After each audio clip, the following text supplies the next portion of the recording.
quartier 22 42 54. Est-ce que toi, Elvis, tu as été déjà victime de malhonnêtes? On va laisser le quartier d'abord, dans la vie, autour de toi, à l'école, dans ta carrière artistique. Est-ce qu'il y a eu des malhonnêtes autour de toi? Comment ça s'est passé? Comment est-ce qu'ils sont arrivés? Bon, un jour, j'étais à une soirée et je ne dirais pas le nom de ceux qui étaient à la soirée parce que ça a été un peu très fort pour moi. D'accord. Parce que quand j'étais en prestation, j'ai vu les billets qui pleuvaient sur moi. Oh Seigneur. C'est que moi, j'ai pu amasser En coupure de 10 ou de 5? la dizaine. Ah, la dizaine, donc Ouais. 10 000, 10 000. 10 000, 10 000.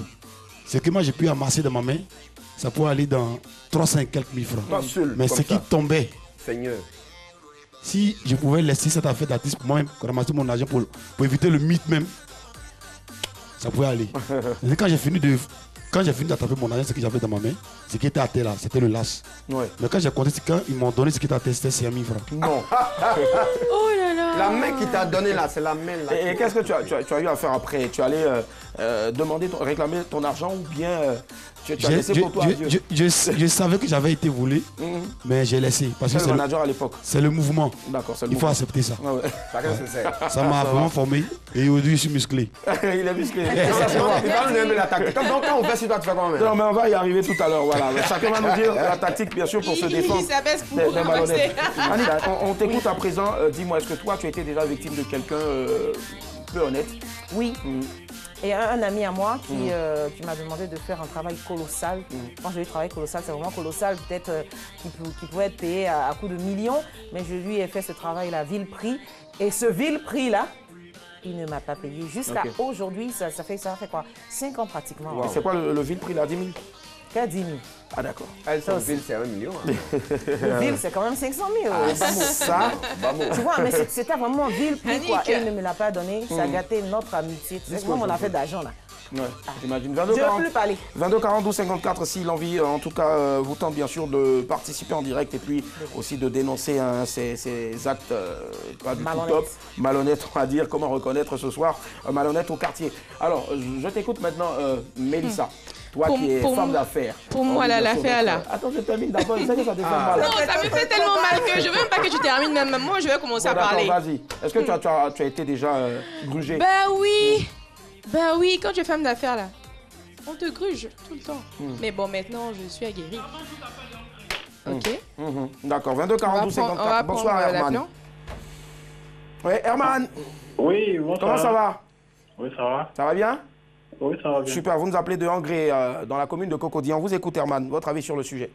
Ok, moi, par rapport au sujet, si quelqu'un qui va qui veut me mamailler, Ouais. par ses paroles, par son regard, quand il parle même, quand il le regarde directement comme ça, il sait que lui, c'est un malot. Oui. D'accord. Donc, quand vous le regardez, c'est un malot déjà. Par sa parole d'abord. D'accord. On va faire un plan rapproché poitrine sur Bess. Bess. Vous allez bien regarder et regardez les contours de sa tête, tout ça, ses narines. Et dites-nous, il a un malot à combien de degrés? Regardez bien. Non, je demande voilà, Bess, voilà. La caméra n'est pas le fixer. Non, on a bien zoomé sur son visage. Bess, bouge un peu les narines, Voilà. Lui, il a à 60. Et quand je pose question, il faut faire attention. Non, c'est vrai. D'accord, donc tous ceux qui vont nous appeler, on va faire comme ça Il des a plans dit ce qu'il rapprochés. a vu. On va faire des plans rapprochés de chaque personne et vous allez dire à combien de pourcents les gens sont malhonnêtes. Voilà. Merci à vous, très cher ami, et bonne soirée, au revoir. 22 42 54, comment reconnaître un malhonnête au quartier? Alors, le mec, il a dit que lui, quand il regarde, il sait déjà que tu es malhonnête.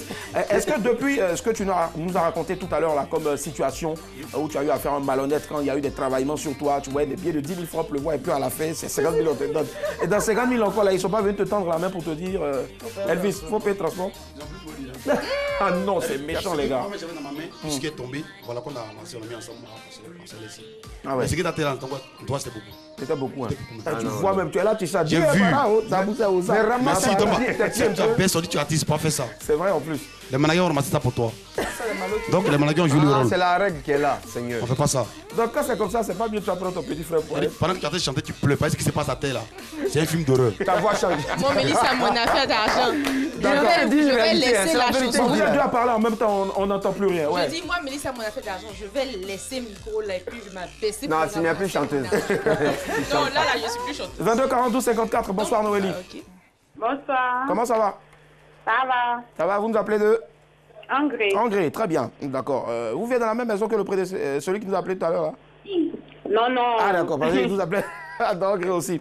Allez, Noélie, non, juste pour déconner, dites-nous, comment est-ce que vous faites pour reconnaître un malhonnête dans votre quartier?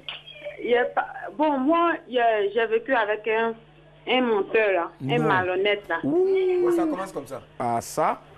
Et dites-nous, qu'est-ce qui s'est passé? Il a travaillé et puis il a laissé l'argent. Bon, il lui faisait confiance, donc il a laissé l'argent à la maison. Et quand vous avez, c'était combien? Vous avez laissé combien à la maison? Qu'est-ce qui s'est passé? 40 000. 40 000. Oh oui. C'était votre chéri au fait? Bon, on peut dire ça comme ça. Sali, c'est pas un gars qui est venu vous voir et puis la nuit il allait dormir chez vous? Peut-être. Non. D'accord. Bon, et il m'a dit qu'il a un problème, tout ça là. Donc il est venu vivre un peu avec moi. Garçon. Elle a eu pitié en fait. D'accord. Et quand il est venu vivre avec vous, il a fait au moins une semaine, un mois, dites-nous, un an. Non, il a duré, hein. Il a fait un mois comme ça, 1 mois et demi. Donc, pendant le mois et demi là, le gars il est en train de réfléchir à comment il allait me voler, comment il allait me mamailler. Ouais. C'est moi-même qu'il allait vendre peut-être. C'est pas possible. Et il a pris les 40 000 comme ça. Et puis il est parti. Et ouais, il est parti, voilà. Et ça, tu vois, là j'étais frigolo avec ça.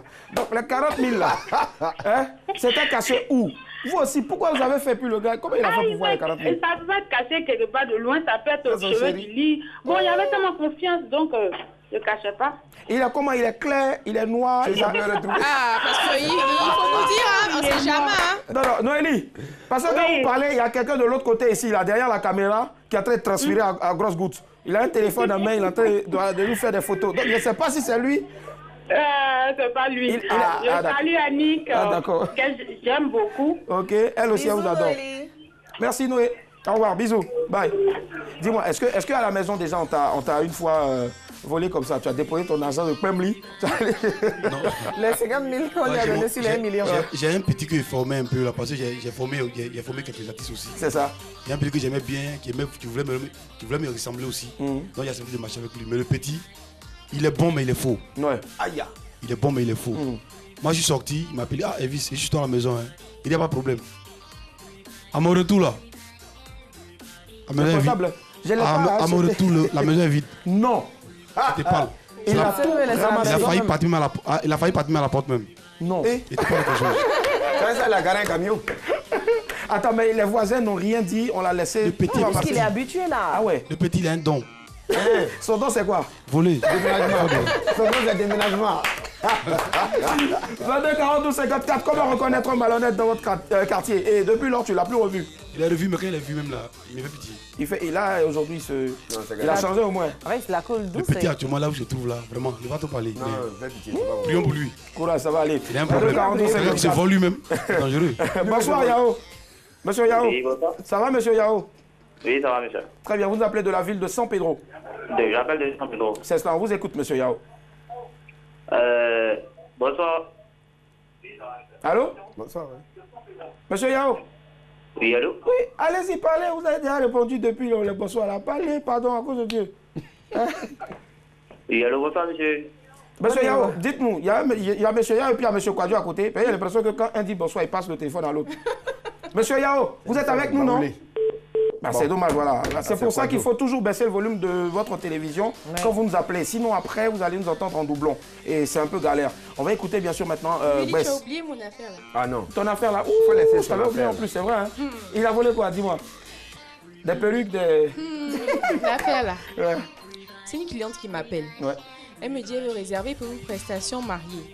Non, pour une prestation, elle va à un mariage. D'accord. Alors que le tarif pour quelqu'un qui va à un mariage et pour une mariée, c'est différent.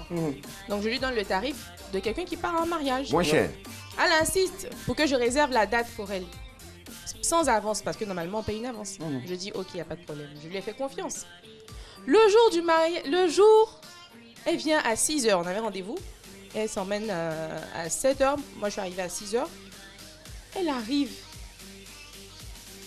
Je la vois avec une robe de mariée, avec dame de compagnie, avec hôtesse. Enfin, c'est elle-même la mariée. Je suis assise, en fait, et puis je demande à mon assistante, la dame là, c'est une mariée? Elle dit, ah madame, je sais pas. Je dis, ok. Je l'ai laissée s'installer, tout ça. Je dis, bonjour madame. Elle dit, bonjour. Je dis, vous êtes une mariée ou vous partez à un mariage? Parce que vous m'avez dit, vous partez à un mariage. Elle dit, non, en fait, c'est moi la mariée, mais juste que je voulais un petit truc, quoi. C'est pourquoi j'ai dit que je pars à un mariage. Je dis, ah, ok, désolé, sinon, moi, je ne fais pas de petits trucs pour une mariée, donc vous ne serez pas maquillée. Merci. Donc, elle est partie comme ça? Oui, elle est partie comme ça. Elle dit, elle va à un mariage. Elle va à un mariage. Si elle a bien robe de peut-être elle est demoiselle d'honneur. Non. Peut-être que tu as fait que, bon, une femme comme ça a perdu foyer. Non. Allez, Bess, voilà. C'est quelle malhonnêteté, ça? Ton expérience, et puis en même temps, tu vas nous dire comment est-ce que tu fais pour reconnaître les malhonnêtes. Oui, les malhonnêtes se reconnaissent. Je combine, hein, il est là, Eurel, il sait un peu. Voilà. On est dans pas mal d'affaires, vous vous associez, et puis finalement, il y a un qui va avec l'argent. Ça, c'est courant dans les quartiers. Tu veux dire que Eurel est parti avec ton argent? Oui, je l'ai reconnu, mais après, il a laissé tomber, prions pour lui, parce qu'il a un don, ça le vole. Je veux dire, dans les décodes. Oui, je déconne. Mais je veux dire, pour reconnaître un malhonnête, il faut le tester. Il faut tester déjà. Moi, tous ceux qui m'approchent, je les teste. Je crois que ça reste un secret, sinon ça sera découvert. Voilà. Et je les prends très tôt, et puis dès lors, je me détache de la personne. Donc le malhonnête, quand il m'approche, il sent ça. Il sent que je suis un dangereux. Un flic qui ne dit pas son nom. Donc à distance, le malhonnête, voilà, il m'évite. Voilà. Donc je crois que j'ai mon astuce. D'accord. On peut m'appeler à mon numéro et puis je file les dents. En tout cas, 60% de malhonnêteté en toi reconnaîtra forcément 40% de malhonnêteté. On va terminer maintenant notre sujet, bien sûr. Chacun va donner son avis, répondre à la question. Oui, Annick, tu fais comment pour reconnaître un malhonnête, en une phrase, s'il te plaît. Pour moi, un malhonnête, c'est quelqu'un qui vous vend toujours du rêve. Hormis quelqu'un qui fait du cinéma, c'est quelqu'un qui vous vend du rêve, qui vous fait croire à l'irréel. Donc, quand vous avez une personne comme ça en face de vous, il faut faire très attention. Ça peut être vos proches. Ça peut être vos proches, donc nul n'est épargné. Faites attention à tout le monde. Tu as fait 2 phrases. En une phrase, comment reconnaître un malhonnête? C'est pas ça. Moi, je pense que c'est difficile de reconnaître un malhonnête. C'est très difficile. Il faut faire attention à sa manière de vous parler, à son attitude et tout. Ça se sent, ça se... Non, à son attitude et à sa manière de vous parler, ça se sent, ça se voit. Il y a quelque chose forcément qui va vous faire reconnaître que c'est un malhonnête. D'accord. Merci, Mélissa. Pour terminer, bien sûr, notre invité, on dit généralement que quand tu pars au plateau, tu vois un homme en costume. Si tu vois ses poches sont bombées, c'est que c'est Beaufloto qui est dedans, c'est un malhonnête. Vrai ou faux? Et puis tu vas nous dire comment tu reconnais un malhonnête. Bon, d'abord, les malhonnêtes peuvent reconnaître là. C'est pas facile, mais il faut vraiment être en esprit. Il faut être en esprit parce que un malhonnête, ce que tu penses de lui là, ça peut ne pas être ça. Tu vois un peu, non?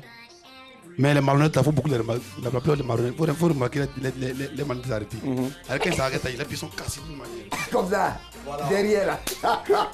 C'est comme c'est un ordinateur qui est assis, qui vise une cible. Non, j'ai un ami. Non, c'est bon, non, laisse ton ami là. Elvis, il faut retirer ça. Non, là, il n'y a plus de temps, mais Elvis, vraiment, chapeau.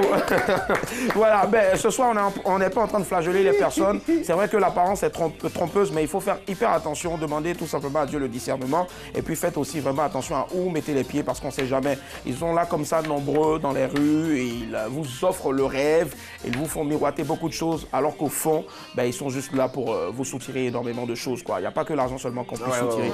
Nous sommes ce soir avec bien sûr l'un des meilleurs de sa génération, artiste, chanteur, faiseur de stars également, le grand Elvis Inspiration Divine. Nash normalement est avec nous.